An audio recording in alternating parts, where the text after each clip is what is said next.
Good afternoon, everybody.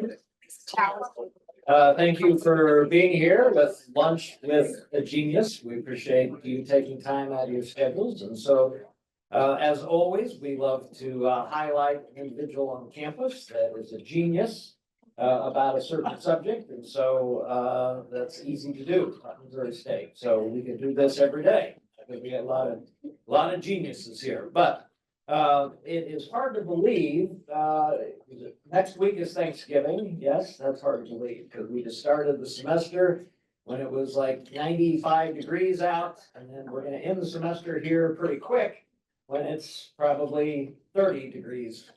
But time goes by very quick. So lots of things happening at the end of a semester. To give us an update from the university, please welcome our president, Dr. Biff Williams. Oh, good afternoon and welcome. We're excited to see you here. I just got done talking to a few students and I asked them what they're looking forward to, and they said Friday when I can go home. So they're tired and they're ready to go. But just want to give you a couple of updates on campus. A lot of exciting things are happening. It's hard to believe that the semester is coming to an end. Our strategic plan is clicking along. We want to express our gratitude for many of you that have come and participated in the town hall meetings. We had a great turnout. Right now, we're at looking at goal areas. Your feedback and the feedback from our faculty and staff have identified 5 key areas. One's academic opportunity innovation, one's branding and identity. The third is community partnerships and economic development. The fourth is institution of choice, not only for our students, but for our employees, and then student and alumni experience. And right now we're putting work groups together. If you didn't get selected, it's not mine or Zora's fault, it's somebody else's. But if you want to get involved, there'll be plenty of opportunities for you to get involved and get engaged and get really excited about the process. We are very appreciative of another strategic plan that's in progress right now is for our College of Agriculture. They're going to do a strategic plan that is going really well. We also have a campus master plan.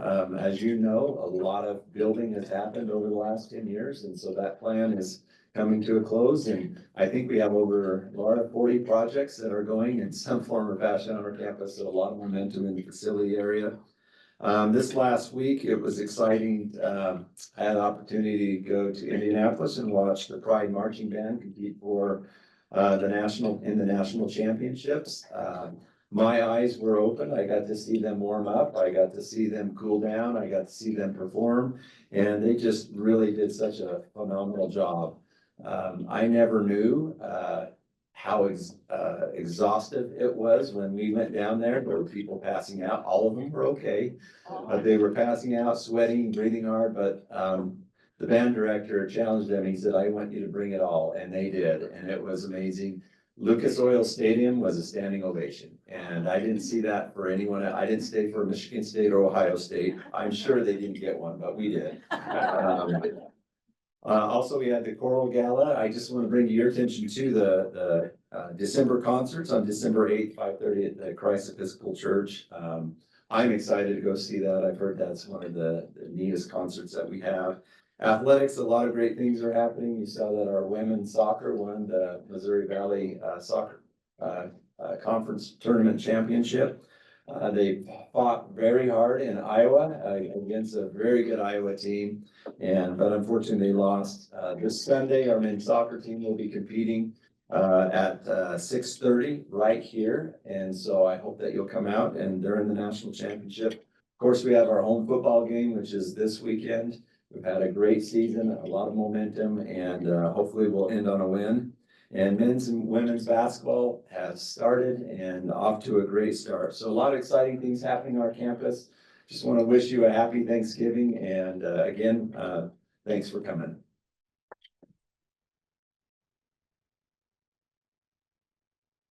All right, Gary, come on up. This is the lunch with the genius. Gary will sit over here for now. There's your mic. Gary Michelfelder, a Roy Blunt Life Sciences professor in the School of Earth, Environment, and Sustainability. And we're talking about dissecting a zombie volcano to understand and demystify supervolcanoes. So we have lots to talk about here, Gary. First of all, and I think we had a picture of you up there, which, we'll get that, I think that was earlier. Do we have that, Stephanie? I'm really, it was the very first one. Oh, the very first. Yeah, because I'm really confused. And I'm sorry, no, the title one. Sorry to put you through that. No. I just wanted to make sure we have the right speaker here. So if you remember that picture, so, there you go. Is that you? That is me. Okay. So I'm jealous for various reasons, but, that we're glad we got the right one. Zoom, I just pulled it back up and let them. Okay, because we do have a lot of people on Zoom watching this as well. So first of all, before we get into it, the Roy Blunt Professor, tell us what that's about. That's an endowed professorship that was sponsored by former Senator Roy Blunt. I'm one of the inaugural class of that. It's a 4-year rotating professorship that provides me with some resources to fund my students and kind of allows me to expand my research opportunities around the world in this case.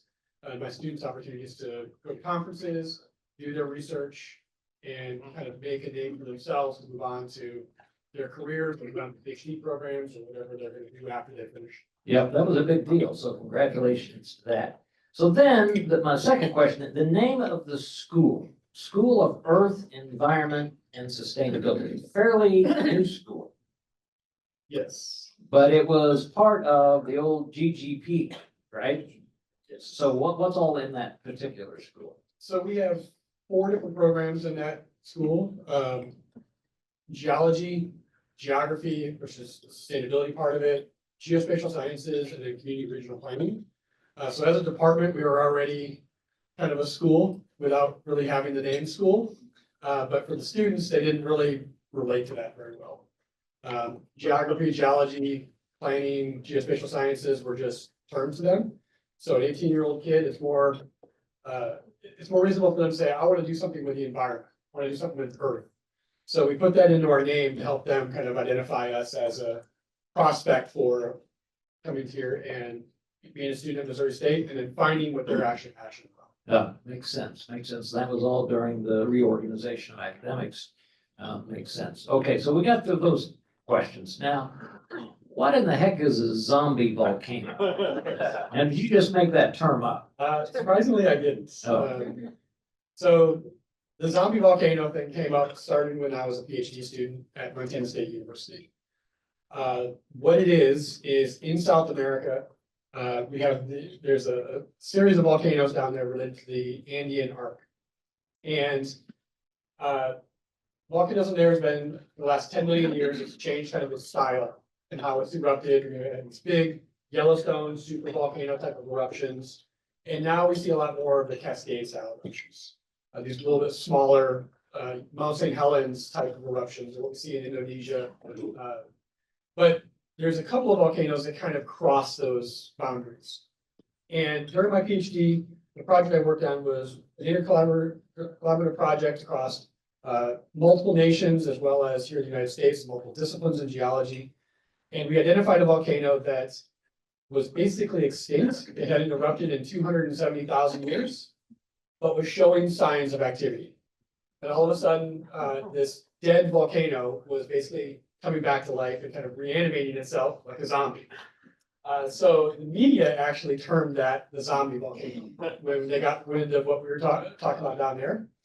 And what we were interested in with it is this small volcano, could it be a Yellowstone in the future? Could it reawaken to be bigger than what it was when it was originally erupting 300,000 years ago? Okay, so we know what a zombie volcano is. So what's a super volcano then? Supervolcano is Yellowstone.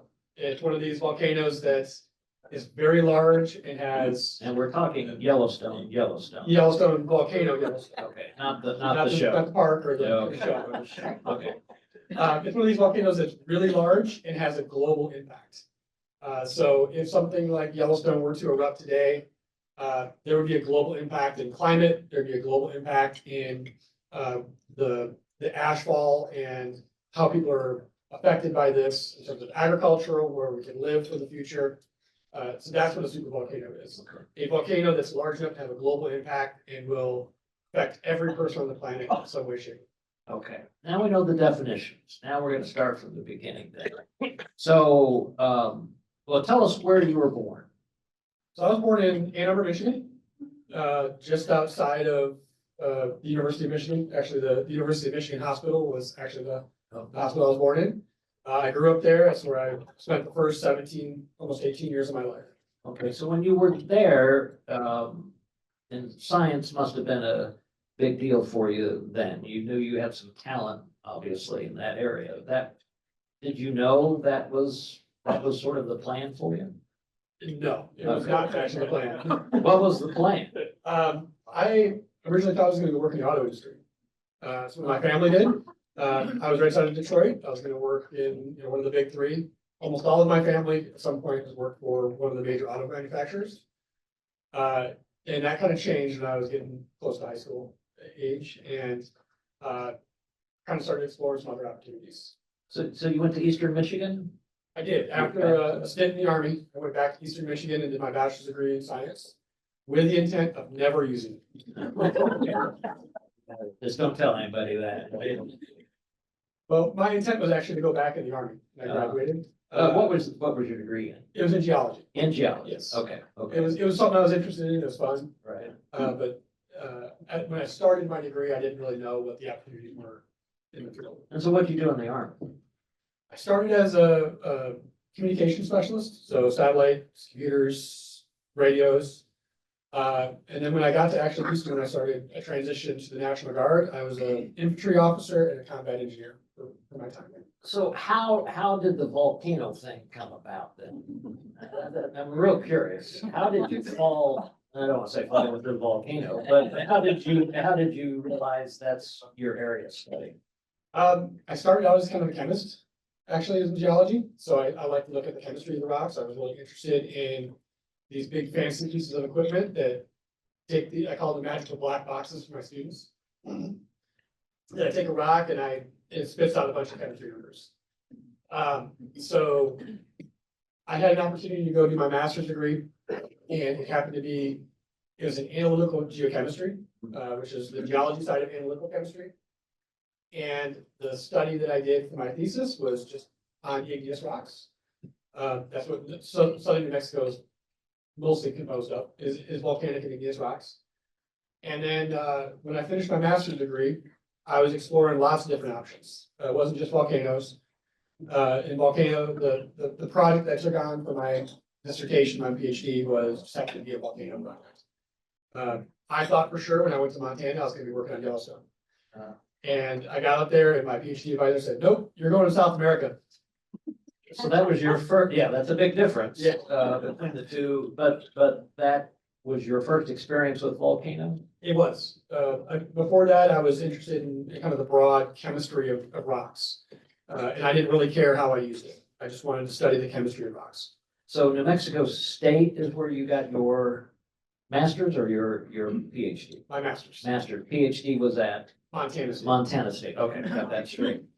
So, so what is, tell us the importance though, of why your work with volcanoes and the implications of the future. Why is that important? It kind of gets down, there's a lot of different important areas of this. Really, a lot of my work is just basic academic work. I want to know more about the Earth and how the Earth has become the way that it is today. How it evolved, how did the crust that we stand on in the continents form? Why is it that here in Missouri we have the type of rocks we have here versus in New Mexico, other types of rocks? And with the igneous rocks, it allows me to kind of look at this in a longer term perspective. And kind of look at what we call crustal evolution. How does the Earth evolve over 4.5 billion years of history? Then, as a result of some of the things I've done, there's economic implications. So igneous rocks, volcanoes tend to also be very important sources of rare earth elements, other critical, what we call critical mineral elements, things that are used in everything from computers to the tables and chairs that we're sitting on right now. They tend to be kind of focused in these types of rocks. So there's an aspect of that that gets incorporated into my work. But then the final part of it is relatively new with the volcanoes, and especially the young volcanoes I've worked on, like this Zombie Volcano, is looking at hazards related to volcanoes and how can we protect people and how can we protect property and land, and inform people about the risks of living where they live and what might they experience if they're living in a volcanic activity area. So how many volcanoes in the United States? Oh, there's a lot. There's probably 40 or 50 active volcanoes in the continental United States. What's the closest one here? Closest one here. It'd have to be Yellowstone, or there's some active systems in New Mexico. So, that 12-hour drive-ish kind of timeline. The big ones though that are really active are the Cascades in Oregon, Washington, California. So how close can we predict explosions? That's kind of a loaded question, unfortunately. Good choice of words, actually. Yeah. So we've gotten very good at, once we see something, a volcano starting to show activity, we've gotten very good at being able to say, there is a chance, there's a potential that this could erupt. But it really is dependent on each individual system and each individual occurrence when this is happening. Something like Mount St. Helens, they did very good about saying that this is gonna happen. They didn't know when it was gonna happen, they didn't know how it was gonna happen, they didn't know much about really what was gonna happen with the eruption, but they saw evidence that it was gonna happen. Same thing with Mount Pinatubo in 1991, or some of the other volcanoes that have been more recently studied as part of these active systems that affect people. On the other side of it, in the 80s, Mammoth Mountain in California, same size as Mount St. Helens, same activity as Mount St. Helens. They evacuated everybody in that area, and for a couple of years, nothing happened, and then all of a sudden it went back to sleep. But it was all the same signals and all the same signs. Are you worried? Not here. I get the question all the time about, is Yellowstone gonna erupt? And I say, not in my lifetime. The USGS and researchers have a pretty good handle on what they think is the next area of concern. And they do a pretty good job of monitoring those volcanoes and being able to tell people you're at risk. Connections with earthquakes? Earthquakes are involved in all volcanic activity. They're not necessarily the trigger. They're not necessarily the one definitive signal. Earthquakes can cause volcanic activity, but they're typically just a sign of it. So where, and you've been to a bunch, you said, but where, what's your favorite volcano? Let me put it that way. And how close, this may be a dumb question, although we say that university is not a dumb question. Thank you, Neosha, but you go down in the volcano? I've gone down in a couple of them. How far? How far do you? So there's only so far you can go in most of them. Right. They've got their crater, which is just the whole top of the volcano. And in some cases, you go down in those, maybe a couple hundred feet. Some of the real active ones, it's really dangerous to do that. So you only go down that far, go into the crater if absolutely necessary. And I've only done that on 2 volcanoes. Lascar volcano in Chile, which shows a lot of activity, erupted a couple of years ago, most recently.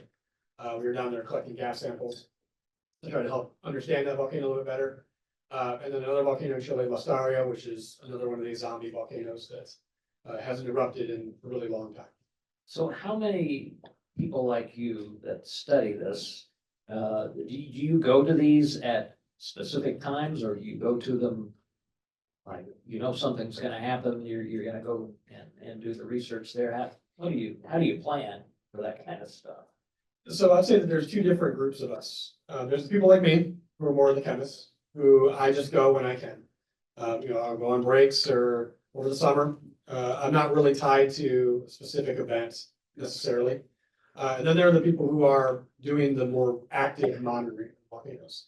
And they're there more on a regular basis. The Cascades, there's somebody on each of the monitored volcanoes, probably once a month at a minimum. And then they've got other things that allow them to see things from the distance. They've got the seismometers and other things that are telling them something is changing in the volcano. But they more respond on a regular basis, and those are the people that, in the event of something showing signs of activity, they would be more apt to respond at that moment. So where do you want to go? Which, if we say, hey, Dean Youngke's gonna give you the money to go to any volcano, where would you go? Pick the farthest place away. Where would it be? Well, this void blunt sponsorships allowed me to do some of that. So I've gotten to go to Chile and Japan. I went to the Azores Islands over the summer. That was one of the volcanoes that was on my list. I'm looking forward to in the future going to Italy or Greece, maybe even Indonesia to look at some of these active volcanoes. I would say the one that I really would like to go see is Mount Etna in Sicily. It's one of the most active volcanoes. It's a unique one, and it's one of the down in Sicily. There's a volcano called Volcano. It is the volcano, and you get to go see that when you go to Etna. So when we talk about the one volcano that's probably gonna erupt the soonest, can you even say? There's always more than one erupting. There's several erupting right now. So you can't really say that the next one's gonna go. Yeah. It's more of looking at, the data for each individual system and trying to put together some forecast of how likely it's gonna erupt in the future. Iceland and Hawaii, and there's other ones that are out there as well that are pretty active. We've got a pretty regular cycle on those. Mount Etna is another one of those that you don't really have to worry too much about not being able to see an eruption in the future because we know it's gonna happen. It's gonna be relatively soon. So you wouldn't want to live around, I mean, if you, maybe you would like to, I get that, but Hawaii, for example. I mean, it's a populated area and the others are as well that you mentioned, but would you be, if you were moving, would you want to move close to there? Or would you say, man, you all better stay away from that, even though you can't predict? I think it really depends on the situation. So one of the nice things about volcanoes is they provide really fertile soil. So you see a lot of people living close to volcanoes because of the fact that they provide for the society. You look at Mount Vesuvius and a lot of the, olive and, grape farms are on the volcano. And the reason is because it provides that resource of those really fertile soils. You see a lot of active volcanoes, the governments kind of say, this is the area you can't be in. Hawaii National Park is a prime example of that, where they've made that area kind of exclusionary where they don't want people to live because of that threat. And a lot of other governments have done the same thing. So I think it really kind of depends. I would probably live close enough to volcanoes where I can see it. But in a case like Hawaii, everybody knows when they build a house in Hawaii around the volcano that one day that house is not going to be there anymore. Right, still I'd move there. So, but if you look at a longitudinal study, I mean, we're not seeing more and more eruptions compared to previous decades and centuries, or is it just a normal pattern? It's a normal pattern. I think we hear about more eruptions today. With the news and more of a global context of things. It's more likely that on the national news, you might hear about a volcano in some tiny country that you never heard of erupting before, or more eruptions happening simply because of the fact that we're more connected nowadays. So I think that's more of what it is that we have more access to these remote places where these volcanoes are erupting. It's not more that we have more volcanoes erupting today, it's just that we see and hear about it more. And therefore, it looks like we have more volcanoes erupting. Gotcha. So tell us back to your education. How did you get to Missouri State? I'll be honest, they offered me the job. That's a good reason. The Don Grimm reason. But I started here as a visiting faculty member in 2013, and I was still finishing my PhD. Actually, I hadn't quite finished it yet. I got to really know the students and I got to know the campus in Springfield, and I liked the faculty that I was working with. So when the opportunity came to stay as a tenure track faculty, it was really a no-brainer. I mean, staying.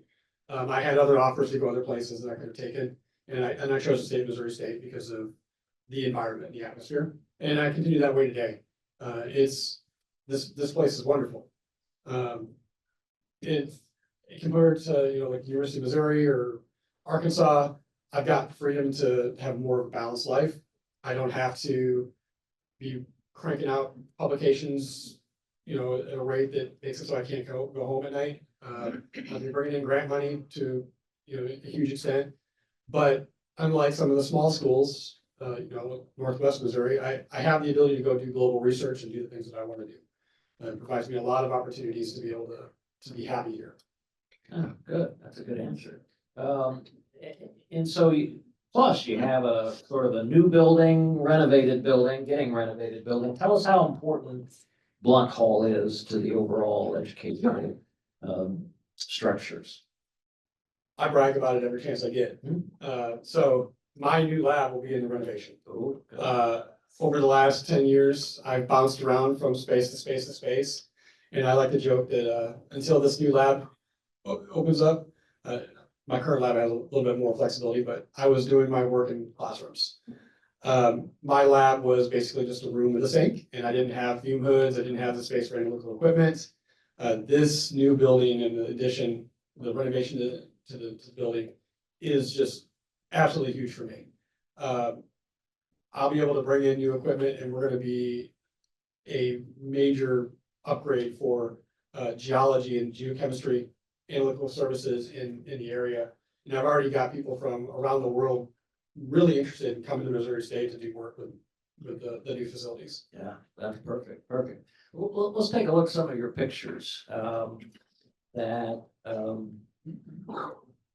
that we know the definitions of zombie volcanoes and supervolcanoes, so you mentioned about the Army. Take us through to this. Well, this is actually an early photo and then a photo from my retirement. So the one on the right there was my first annual training with the National Guard in 2005, I believe it was. I was a construction engineer working in Grayling, Michigan. We were building an addition onto the airport there for the regional airport. So we were laying out the runways and the buildings for the hangars and the new terminals. And our role in that picture, what we're trying to do there is we're basically trying to decide where is the best places to put a lot of the stuff in based on the soil, based on the ground. And then we're actually clearing the area. So you see a bulldozer behind there, they're actually out there clearing the space for these runways. And that was really my first experience with engineering. And it was one of the things that kind of allowed me to stay in geology because I was able to combine my military career with what I wanted to do in the civilian world. In the National Guard, I spent a couple of years doing this type of work before I transitioned to some other things when I started going to school for my master's and Ph.D. And then there on the left, I retired in 2021 after almost 22 years of service. That is my retirement photo with my boss at the time, Colonel Ledgerwood.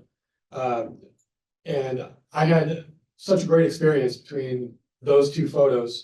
I served in 5 different states, Michigan, New Mexico, Montana here. I got to go to Louisiana for Katrina and respond to Katrina. I served people in Montana for wildfires. I've done a lot of emergency disaster relief as part of my job. I've got to work at different levels. So the photo there on the right, I'm at the lowest level of the military. I'm at the company level where, and I was a platoon leader at the time, looking at what my guys were going to do for construction. And then that photo on the left there, I was a division engineer for the 35th Infantry Division, which is the top engineer for a division of about 35,000 soldiers. Oh, very good. Let's go to the next one.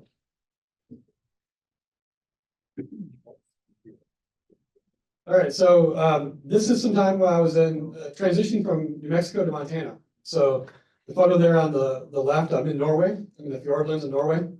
I got an opportunity to go there as part of an internship I was doing during my master's degree, working for a company called Keegan Geochemical. They were an oil and gas service industry. And we were looking at Norwegian wells out in the North Sea.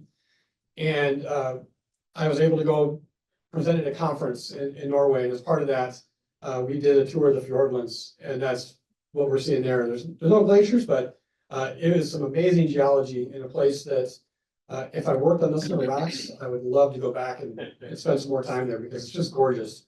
My wife and I were actually joking about that this morning, saying we should try to go spend the summer there. Big research. Yeah, do research. And then the photo on the right is while we were in Montana. It's our first winter in Montana. So my wife and I at a place called the 320 Guest Ranch. It was kind of our first experience with winter in Montana. So we spent a couple days there over the winter break because we wanted to kind of experience Montana and kind of the traditional ranch life in Montana. In the winter, it's a little bit different there though. So we didn't get to do a lot of the stuff we thought we were gonna be able to do, but it was a lot of fun to kind of get out in a cabin in the middle of nowhere and kind of spend the weekend at this really nice ranch outside of Yellowstone National Park. Oh, very nice. All right, excellent. So these are all with my wife, different places, different things we've gotten to do. The one in the uniform there, we were at my cousin's wedding. This is relatively early in our relationship. I was an infantry officer in New Mexico at the time. And so it's a really young photo for both of us. We look like babies there. Then the other two are more recent. We took a trip back to Montana in 2015. Got to go to Yellowstone again and see some of the areas in Yellowstone. And then on the way, we went to the Badlands. So those photos are from Yellowstone there on the left, and then the top right one was from the Badlands. Kind of getting to go out and combining our love of geology with going around the country and seeing these different places. Perfect. All right, excellent. These are all in the Azores last summer. So that's me, that's last summer. So different than my photo in the beginning, different than now. So I had a really great opportunity because of this blood fellowship to be able to go to the Azores, which is a tiny set of islands in the middle of the Atlantic Ocean on the Mid-Atlantic Ridge, which are volcanically active islands. And these volcanoes, these are people that live right on the volcano. The whole island that we were at was only, you could drive across it in 2 hours from end to end, and that's without a highway. That's just regular 2-lane roads. So a colleague of mine from New Mexico State University and I spent a couple days out there kind of looking at these young volcanoes, trying to understand what's going on with them. And then that middle photo there, I'm actually in Lisbon, Portugal. That's where my layover was at, trying to get back to the United States. I had a couple days there because of flights and when things are going in and out of the Azores versus back here in the States. And that is one of the oldest castles in Lisbon. It was built in the 4th century AD by the Romans. It's been added on through the years by whoever's occupying Lisbon at the time.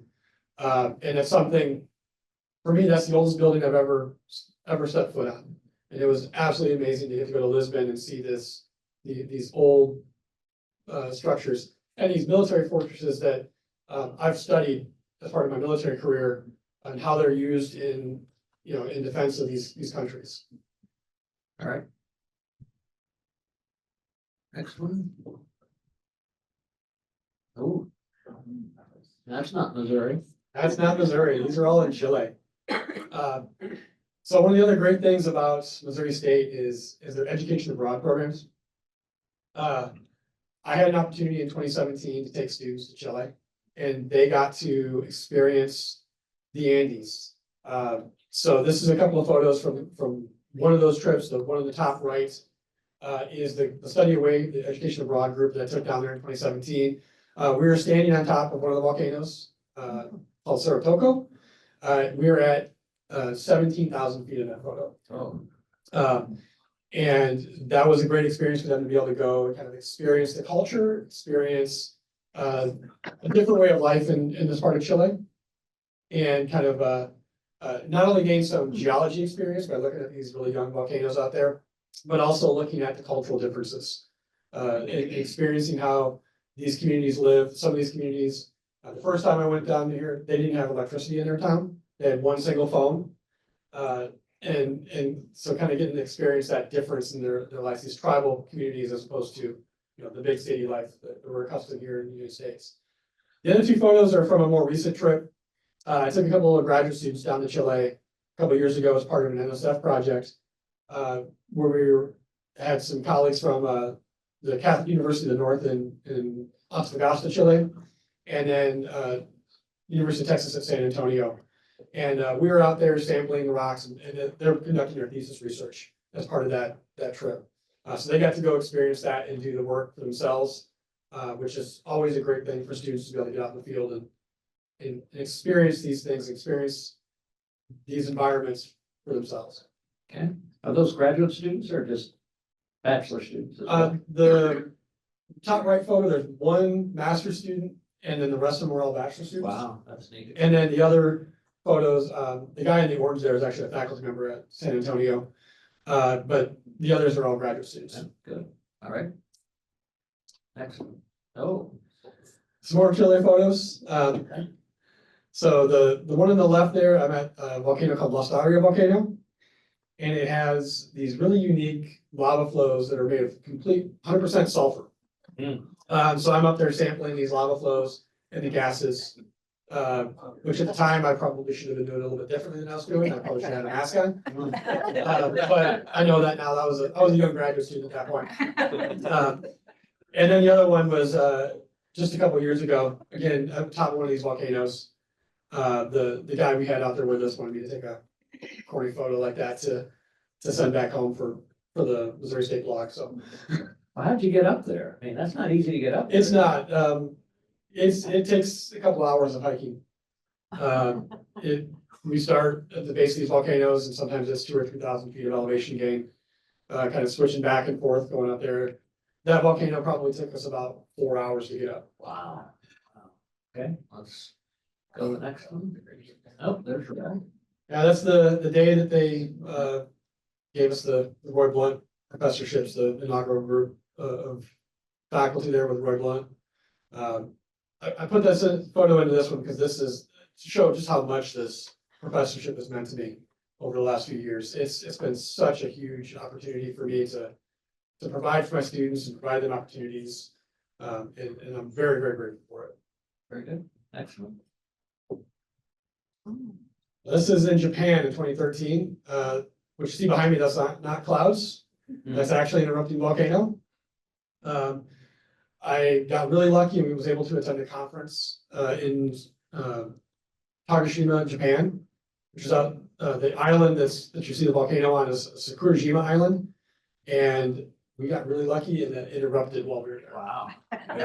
Chances of that. Yeah, very, very, very low. How close, is that as close as you could go? We actually got a lot closer than that. Yeah. You weren't supposed to. were We you? were, it was okay. The volcano, yeah, the volcanoes, we actually went as the whole group. They took us out to stand at the base of it. The volcano kind of erupts on one side of the volcano and goes the same direction every time. So we were kind of far enough away where we were out of the hazard zone, but close enough to where we could see it up close. My camera just didn't take very good photos. All right. Okay, you gotta explain these two. Yeah. Yeah, So one of them was pretty much Cardinals game. yeah. You a baseball fan? I am. I'm a huge baseball fan. I grew up, like I said, in southeastern Michigan, and as a Detroit Tigers fan. Coming here to Springfield, the Cardinals were probably one of the reasons we stayed.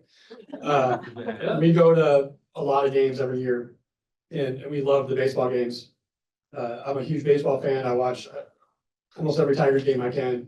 I'm not a huge St. Louis Cardinals fan or Royals fan, but Don't. It's okay. about that. You're gonna get run out. I love the Springfield Cardinals.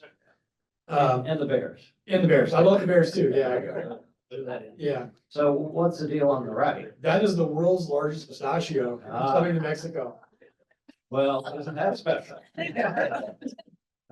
So our school, every spring break offers an opportunity for students to take a week-long spring break field trip. Last year was to southern New Mexico. And we took students to the world's largest pistachio. But it's just one of those fun things to go do in these breaks. But these students, again, they love these opportunities to go out and do things, and C's really allows us to do that. For our students. That's important. Let's bring one of your students up. Actually, Bazali, why don't you come on up? Would you hand them, sit over there, Bazali, and Bazali's from Ghana, yes? Yes. A graduate student. Tell us how you got to Missouri State and tell us sort of what has inspired you from Gary and your plans in the future. Okay. So I actually did my undergraduate in Ghana. I focused on environmental chemistry. So after 2 years of, practical experience from the field, I decided to further my education and obtain a master's degree. So I was looking through some publications online. Then I saw someone interested in geochemistry, but it's more focused on volcanoes. So I was like, okay, let me just dive into this and see more. So I started reading about him, then I read most of his publication, and I got interested in the field of geochemistry because I did environmental engineering. I like the chemical aspect of the environment, the chemistry aspect. So I started contacting him. We had a lot of conversation, and I expressed my interest to, work under his supervision. And it was quite tight. We had a lot of conversation, and he finally agreed to work with me so I can go ahead and apply. And I applied to the program. For that one, there was a lot of challenges way back in Ghana, getting visa and a whole lot of things, but I got here. All thanks. And when I got here, I started visiting his lab and visiting him, and he has given me, a lot of knowledge that is making my interest in the field of geochemistry more. And currently I'm working on a volcano in Chile. It's a large area, like the central volcanic zone. It's a volcanic zone that shares border with Argentina, Chile, and Bolivia. So I'm focusing on the time scale and the geochemical analysis of that particular volcano. And so far I've learned a lot from him. I'm very grateful for, he accepted me to work under his supervision. I hope to obtain more knowledge from him. So what are your plans for the future then? I plan to further up and get a Ph.D. and focus more on the geochemistry aspect of the volcanoes. What volcano do you want to go to? If you could go anywhere in the Currently, world. I'm working on the In Child volcano. So if I get a chance, I'll go to Chile and visit my research area. We already have the samples, but if I get a chance to go there, I have to go there and see the volcano that I'm working on. So are you saying he's the one that inspired you, or what have you learned from that classes? Yeah, I would say yes. He is the one that inspires me more to, dive into the volcano. I was interested in the geochemistry, but I got more interested in volcano chemistry through him and his researches that I read along him. When I got here, meeting him every Wednesday and talking about my project has, pushed me more further to get interested in the field of volcano and geochemistry. Yeah. Well, it is a worldwide knowledge, and obviously they're everywhere. Volcanoes are everywhere. Every country has one. Yes. No, for Ghana, I've not heard of. Yeah. Gary, are there volcanoes in about every country? Most of them, not every country. Yeah. So the countries are just people-made borders, so Yeah. not necessarily everywhere. Is it? Okay. Lazali, thank you for being here. Thank you, and for your contribution. Okay. We're gonna go and get some questions from everybody. We got some people online, but we're gonna do a quick lightning round. and just whatever comes into your mind, Tammy's gone, so you can say anything you want now. Ocean or desert? Desert. Desert, okay. I got early morning person, late night person. Early morning. What's early? I'm up 5:30, 5 o'clock every day. Very good. Seafood or steak? Steak, Comedy or a thriller? comedy, probably more often than not. Favorite movie, a comedy movie then? Favorite comedy movie? Christmas Vacation? No? I don't know. Okay. Winter, spring, summer, or fall? Spring, Very good. My hobby is, traveling. sure, favorite Springfield restaurant? Springfield Brewing. Okay. Who is a famous person you'd like to meet? George Washington. Very good. Your best app on your phone? My Google Maps. Google Maps. All right, now we gotta get back to volcanoes. Are there questions from anywhere? Neosha has one. Okay, we lived in Albuquerque and there are 3 extinct volcanoes out on the West Mesa. And I mentioned that to some geologist sometime and he said, there are no extinct volcanoes. Those could erupt sometime. So could they? And those volcanoes, yes. There's actually a lot of volcanic activity in New Mexico. Especially up by Albuquerque, in Santa Fe area. And then as you move west towards Grants, there's quite a bit of volcanic activity out there. Yes. I've had the amazing opportunity of walking through Pompeii at Vesuvius. No, 2 questions. Have you been there? Are there any other ruins similar to that people, I haven't seen them, but have you? I have not been there. That's one of the things I'm hoping to do with my blunt professorship in the next year is to be able to travel to Italy and go to Vesuvius and Pompeii, as well as down to Sicily. It's a nice train ride back and forth, so it's not that difficult to do. But I'm unaware of any other examples like that. There might be other ones out there, but there's nothing that's been excavated quite that well. If you go down to the Bahamas and you go to the Lesser Antilles Islands, Montserrat, and a couple of the islands on there, there are cities that have been buried by volcanic activity, but they haven't been opened up like Pompeii has. Very good. Yes. On volcanoes in highly populated areas, is there one that you're particularly concerned might go off with disastrous results? Vesuvius, Pompeii area. There's 4 million people that live on the flanks of Vesuvius. And there is almost no way that if we don't have really good predictability on that volcano, there's almost no way to evacuate those people. It can be a major disaster. There's also quite a few in Central America where we have large population centers that don't have the technology to be able to monitor the volcanoes properly. Colombia, there's a volcano, Nevado de Ruiz, that's had several large eruptions in the last 30 years that have had devastating consequences. Other questions? Yep. So your interest in chemistry, what does that tell you? My most recent area of chemistry that I'm interested in is volatile elements. So sulfur, water contents. There's elements that in volcanoes that if they get concentrated enough, make the volcano explode, versus where if they're low enough concentration, it just kind of oozes out. That's been my main area of interest lately is looking at volatile elements and looking at how they build up and then when they build up, what is the consequence of that during an eruption? Does it determine the scale of the magnitude of the eruption or the style of the eruption? That's the main area right now.